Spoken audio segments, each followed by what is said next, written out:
Et bonjour à tous, alors aujourd'hui on se retrouve dans une nouvelle vidéo où on va parler entreprise. Donc c'est une vidéo, je vous avais parlé que je devais faire déjà dans le début d'année. On est déjà en avril, j'ai un petit peu tardé, j'ai pas d'excuses, hein, j'ai juste traîné un petit peu, c'est tout simplement ça. Donc comme je vous l'avais mis dans un post que j'avais fait passer sur YouTube ça va faire à peu près un mois. Donc dans cette vidéo, en fait, je vais répondre aux questions les plus fréquentes qu'on me pose sur donc, le sujet entreprise ou créer son entreprise, voilà, en informatique du moins. Donc je le répète comme d'habitude, voilà, je vais donner plus un avis qu'une réponse. Étant donné que voilà, moi je n'ai pas du tout la prétention de faire du conseil en entreprise ou quoi que ce soit et je n'en ai pas du tout les compétences aujourd'hui. Ces vidéos-là entreprise sont tout simplement un partage de ce que je vis un petit peu au quotidien. Donc moi j'ai monté ma boîte, ça fait maintenant un peu plus de 3 ans, ça a fait 3 ans en janvier. Et donc j'essaie en fait tout simplement de vous orienter un petit peu par rapport à ce que je vis et ce qui... Voilà, pour que ce soit un petit peu plus concret. Donc voilà, j'ai classé donc ça en deux gros thèmes. On va commencer sur le premier thème qui est les compétences. Donc j'ai plusieurs personnes voilà, qui m'ont posé la question, voilà, qui se disent voilà, j'hésite à monter ma boîte. Mais voilà, je sors des études ou je suis pas encore à l'aise sur telle ou telle partie. Ou alors ben, je change de métier, j'aime bien l'informatique, je voudrais me lancer là-dedans. Alors ma réponse, ça va être assez simple, enfin assez simple, assez crue pour peut-être on va même dire, moi j'ai envie de dire, si vous vous sentez pas prêt, il faut pas le faire. Aujourd'hui, dites-vous que si vous vous lancez, vous êtes tout seul. Vous êtes tout seul, donc il faut que vous soyez en mesure d'être, entre guillemets, enfin c'est même pas entre guillemets, c'est d'être professionnel. Il ne faut pas oublier que quand vous vous montez, vous vendez vos services. Donc du moment où le client paye, il s'attend à avoir un service professionnel. Donc c'est pour ça, pour moi, voilà, quelqu'un qui, si vous avez encore voilà, des difficultés dans tel ou tel domaine, si vous n'avez jamais travaillé forcément encore en informatique, vous sortez des études ou autre, ou que vous voulez vous reconvertir dans l'informatique, pour moi, bosser au moins 2 ou 3 ans dans une boîte. Pour moi, c'est un minimum. Je fais partie de ces cas-là. Moi, là-bas, j'ai fait un BEP Bac Pro électrotechnique. Je me suis lancé dans l'informatique qu'un an après. Et donc c'est après un an après que j'ai fait mon BTS informatique. Donc j'ai connu ça en fait, le fait de me lancer dans l'informatique avec juste mes connaissances personnelles. Donc j'étais autodidacte comme beaucoup.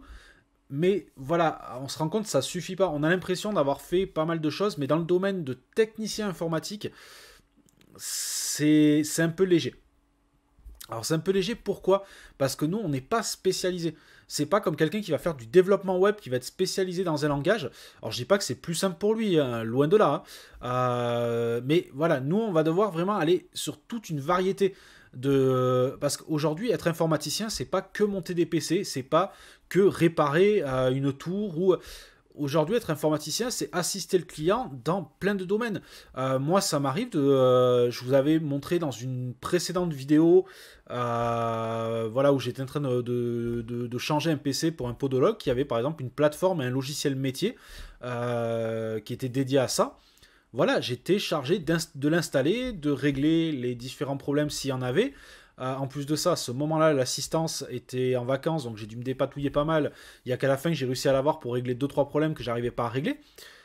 Mais pour dire que voilà, on est amené à toucher à beaucoup de choses. Ce n'est pas que le montage. D'ailleurs, le montage, je vais vous dire, c'est ce que je fais le moins aujourd'hui. J'en fais très peu du montage de PC. Voilà, l'informatique, c'est vraiment vaste. Et vous allez être amené à toucher à plusieurs logiciels, que ce soit même pour des particuliers voilà, ou professionnels. Vous allez avoir à vous dépatouiller sur des logiciels de gestion que vous ne connaissez même pas. Donc, plus ou moins, c'est pour ça que vous avez besoin quand même de vous faire de l'expérience pour un petit peu attaquer tous ces domaines-là, parce que c'est très vaste, On n'en est pas que à l'ajout de RAM, diagnostiquer une carte graphique HS. Ça, j'ai envie de dire, c'est la partie, c'est la partie un peu facile du métier, ça. Ça, c'est le courant parce qu'on a l'habitude, c'est le petit diagnostic, et des choses comme ça. Mais vous allez avoir plus d'une moitié qui est de l'assistance et sur une flopée de logiciels parce que chaque client a des logiciels différents et ils vous demanderont des fois ben voilà, de les dépanner sur leur logiciel. Moi, ça m'arrive d'intervenir sur tout et n'importe quoi, des logiciels dont j'ai jamais mis la main dessus. C'est super vaste. Et auprès des particuliers, c'est pareil. Pour vous donner un exemple, récemment, il y a 15 jours, je me suis retrouvé à essayer de configurer un entraîneur pour le vélo. Donc un entraîneur, c'est quoi? C'est en fait pour un vélo, c'est quelque chose que vous mettez sur la roue arrière pour pouvoir faire du statique. Et en fait, l'entraîneur, il va se connecter au PC avec un logiciel et c'est lui qui va freiner la roue ou pas, voilà, selon les conditions, pour simuler en fait une route à vélo. Donc, vous voyez, c'est plein de domaines comme ça. La plateforme que j'ai fait pour le podologue, c'est voilà des tablettes graphiques pour des signatures. C'est super varié, c'est super varié. Et tout ça sur des logiciels qu'on ne connaît pas forcément. Donc il y a vraiment un besoin de quand même d'être à l'aise dans beaucoup de domaines. J'ai eu une personne aussi qui m'avait contacté oh, ça va faire un petit moment. Je me demande si j'en avais pas déjà grossièrement parlé dans une vidéo qui m'avait dit oui, moi j'aimerais bien me lancer, mais je suis à l'aise sur les tours, mais pas sur les portables. Je suis pas encore très à l'aise pour les démonter, changer. Ben, comme je lui ai dit malheureusement, au jour d'aujourd'hui, 80% des machines qu'on rentre en atelier, voire ouais, je vais pas dire 90%, mais franchement, on n'en est pas loin. C'est du PC portable. Donc si on touche pas le PC portable, ben, on n'a pas vraiment de boulot. Donc il faut quand même, pour moi, voilà ce 2-3 ans dans une entreprise, c'est vraiment pas perdu, il les faudra. Parce que derrière, il faut pas oublier que c'est ça, c'est que vous vendez votre service. Alors ça veut pas dire que vous n'avez pas droit à l'erreur, hein, on est tous humains, mais plus ou moins, voilà, il faut que vous soyez professionnel devant le client. Le client, quand il vous pose une question, il faut pas que vous soyez toutes les 5 minutes aller sur un forum pour lui répondre. Au bout d'un moment, il va se dire, il va aller voir ailleurs, quoi. Il va pas, parce il faut se dire qu'un client, il le sent, s'il sent que vous n'êtes pas à l'aise, il va le voir. Mais au même titre que vous, quand vous allez chez votre mécano ou autre, vous allez vite sentir si la personne et je vais pas dire que vous allez sentir qu'elle est compétente ou pas, on n'est pas à ce point-là, mais vous allez de suite sentir s'il n'est pas à l'aise ou autre. Donc, pour moi, voilà, quand vous vous lancez tout seul, euh, il faut être sûr sur le côté technique. Donc après, dans le domaine compétences, il y a aussi la partie gestion. Alors la partie gestion, je vais être pas totalement à l'envers de la partie technique, mais la partie gestion, par contre, voilà, c'est comme tout, ça s'apprend, et en auto-entreprise, ça s'apprend vite. Ça, aujourd'hui, il y a beaucoup de gens qui ont une crainte aussi là-dessus, et je l'ai eu aussi. Moi, au début, quand je me suis lancé, ce qui me faisait le plus peur, c'était pas le technique, c'était vraiment la gestion. Et je me suis rendu compte qu'aujourd'hui, finalement, la gestion, c'est ce qui s'apprend le plus vite. C'est au bout d'un mois, vous avez pris votre rythme de croisière et c'est fait. Très franchement, excusez-moi. Donc, voilà, au bout de... Ça va assez vite. Donc ça par contre, voilà, n'ayez pas peur. Il suffit de se renseigner et c'est normal. Moi c'est pareil, la partie gestion, ben, c'était vraiment un point qui me faisait vraiment peur. Mais bon, ça, là-dessus, voilà, je vais avoir un discours qui est différent du côté technique. Pour ça, j'ai envie de dire, voilà, renseignez-vous et n'ayez pas trop peur. C'est surtout en micro-entreprise, la gestion est très simple. Franchement, on en est un petit peu presque à la même chose que votre tenue de compte personnelle, hein. Voilà, il faut juste bien noter ses entrées et sorties, faire bien ses factures, bien gérer ses frais fixes. Mais c'est comme vous en tant que particulier, vos frais fixes, par exemple votre assurance, tout ça. En entreprise, c'est pareil, la gestion est assez proche de ça. Vous n'êtes pas trop embêté avec des calculs barbares ou quelque chose un peu plus compliqué comme une SARL. Là, vraiment, vous pouvez vous lancer seul, vous allez vite comprendre comment ça fonctionne. Le tout, c'est juste de ne pas mélanger recettes et bénéfices. Ça, c'est juste l'erreur à pas faire, hein, sinon vous allez vite vous planter royalement.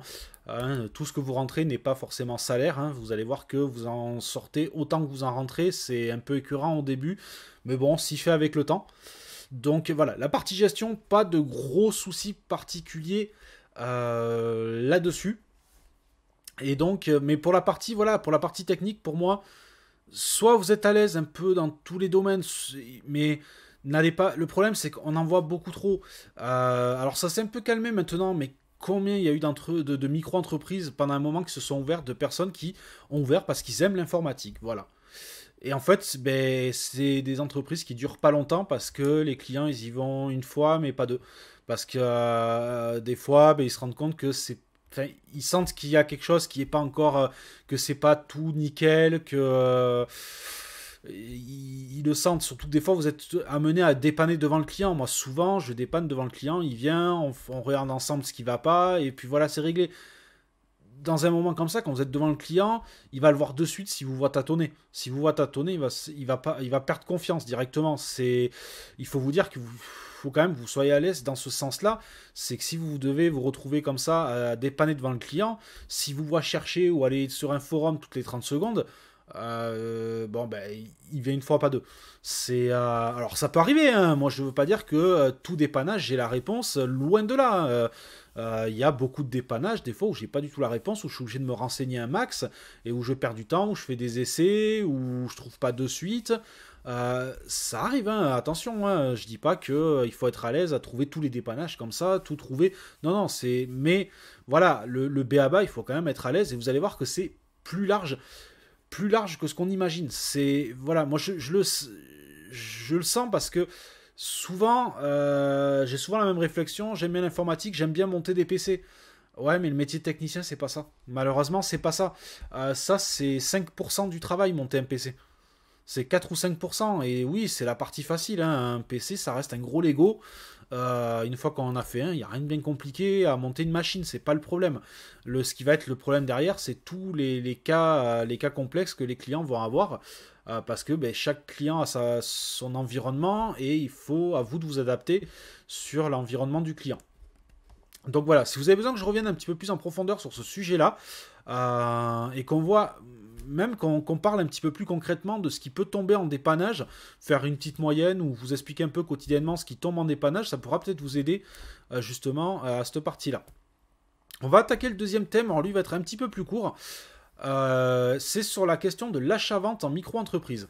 Alors, beaucoup de personnes me demandent si je fonctionne, moi, en vente standard, c'est-à-dire que j'achète et je revends au client, ou si je fonctionne au débours, c'est-à-dire tout simplement que c'est le client qui va acheter le matériel, grossièrement.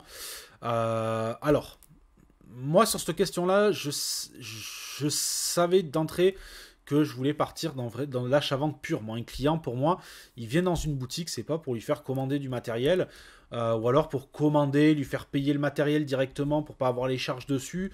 Non. Moi, aujourd'hui, je suis, on va dire, en boutique informatique.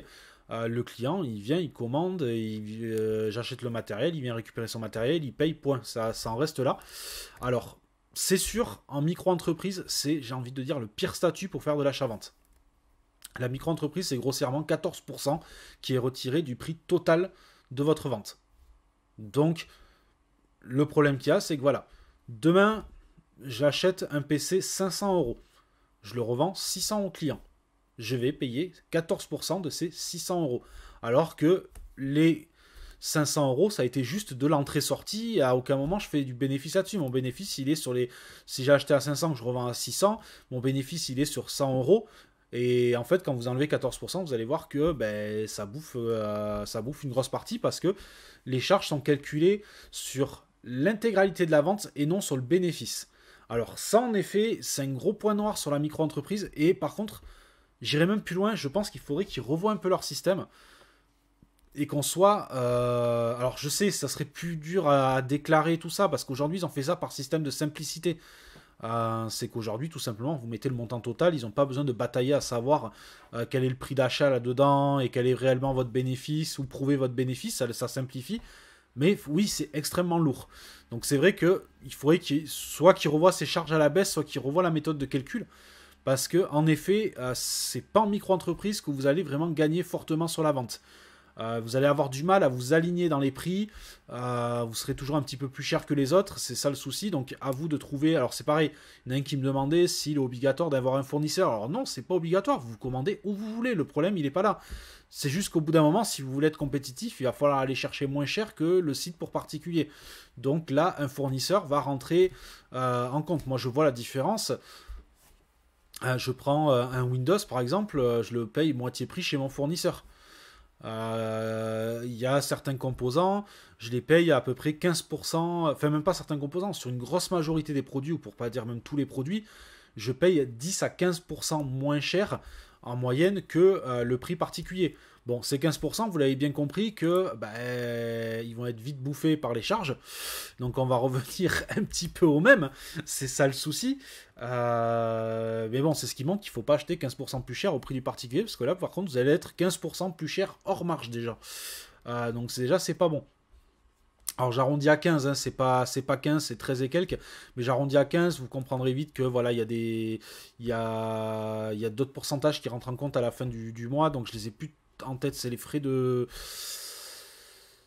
je sais plus comment ils appellent ça, c'est des frais en fait pour la CCI. Et que vous avez aussi pour la Chambre des métiers et de l'artisanat, donc la CMA. Donc voilà, c'est sûr que l'achat-vente n'est pas forcément intéressant dans notre entreprise.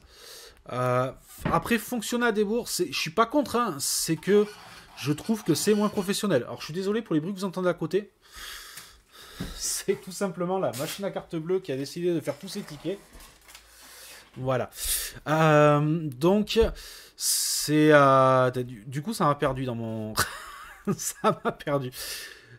Voilà, je suis pas contre la vente à débours, tout ça. Mais je trouve que c'est moins professionnel pour un client. Un client, il vient chez vous. S'il commence à sentir que c'est la bataille, qu'il doit soit lui acheter le matériel, soit que vous faites une commande en son nom pour qu'il la paye directement.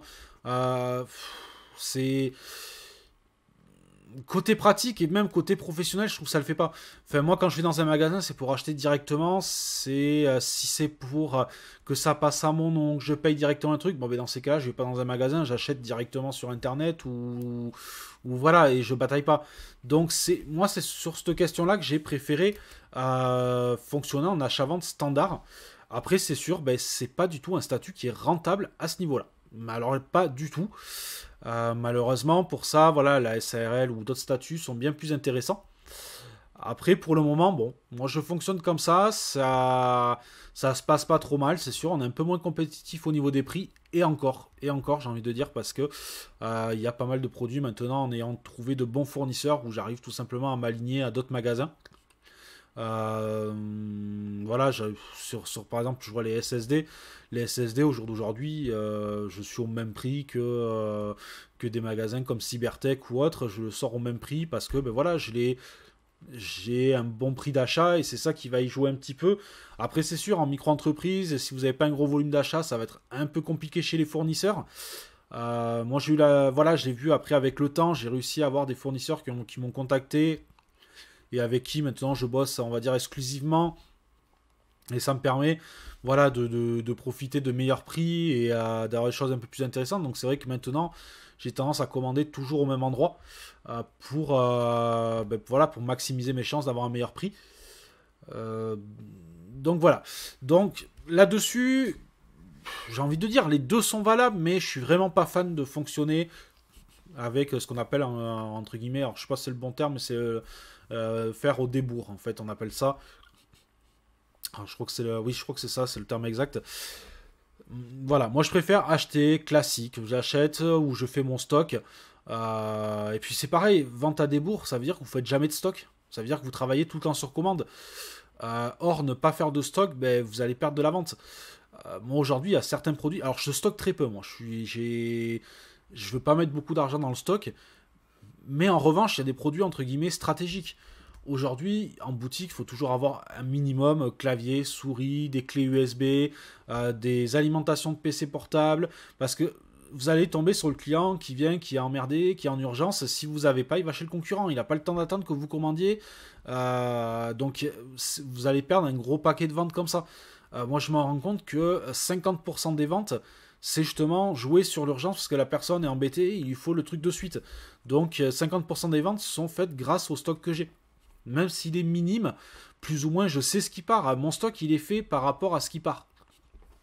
Aujourd'hui je sais que dans mon stock, ce qui est plus important à avoir toujours en stock, c'est au minimum déjà le trio de tête, c'est clé USB, alimentation de PC portable et SSD. Voilà, c'est ça, c'est à avoir toujours. parce que ben là on peut le voir, hein, on peut le voir derrière.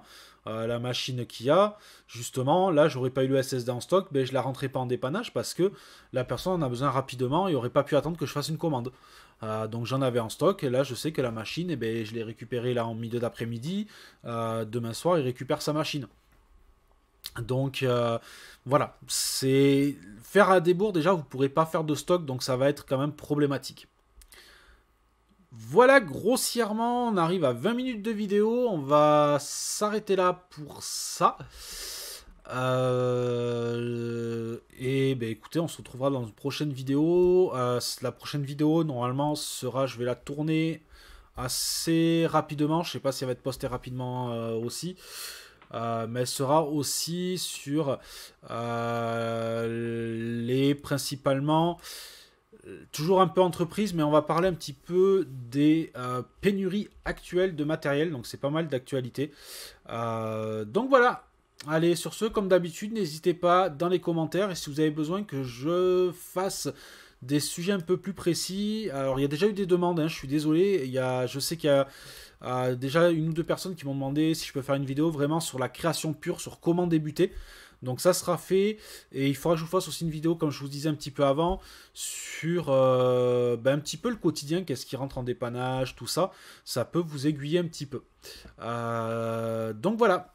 Allez, sur ce, je vous dis à une prochaine vidéo. Ciao, ciao.